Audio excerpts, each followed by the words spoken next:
machine. Give that terminal a look. Attention. Interfering with a law enforcement robot is a felony.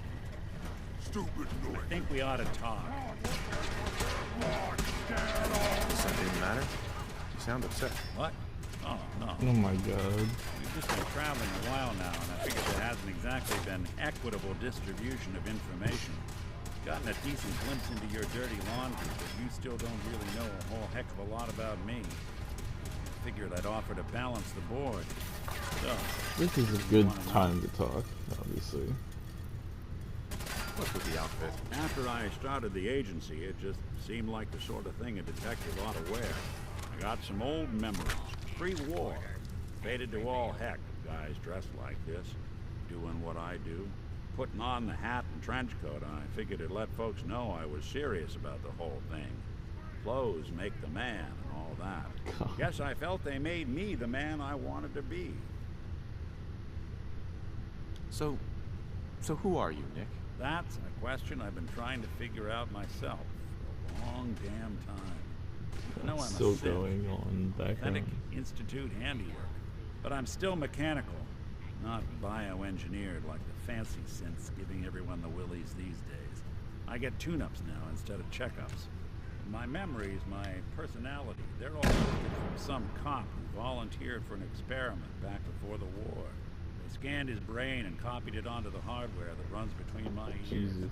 I don't know why they chose to make a robot based on some pre-war cop instead of a math genius or a bioengineer. Hey, maybe that's why the Institute tossed me in the garbage instead of turning me into one of their people snatchers. Wait, you're a robot?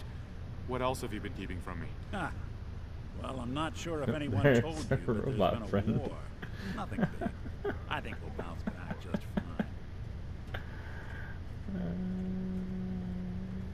That's terrible. They really just threw you away? Sure did. God, this whole Quite the rude conversation. awakening. I remember waking up one day in a garbage heap, a body in tatters and a head full of memories belonging to a man who'd been dead for 200 years. Suffice to say, it was a confusing couple of weeks. Folks didn't really know much about synths back then, so when I finally ran into people, they mostly treated me with caution rather than hostility. But the kids, they weren't afraid. I think his name was Jim. The first person to actually speak to me after I got the boot from the Institute. My first human contact in this world. Grilled me for an hour. Once they'd seen I wasn't going to hurt anyone, the other folks in the neighborhood God, came this out is to a weird order the conversation. mechanical man. It eventually turned into a pretty swell soiree. Local mechanic even gave me a once-over free of charge. Those people, they treated me like a human being. I've been trying to return the favor ever since.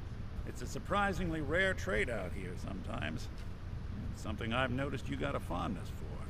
Part of the reason I've stuck around this long. I do what's needed.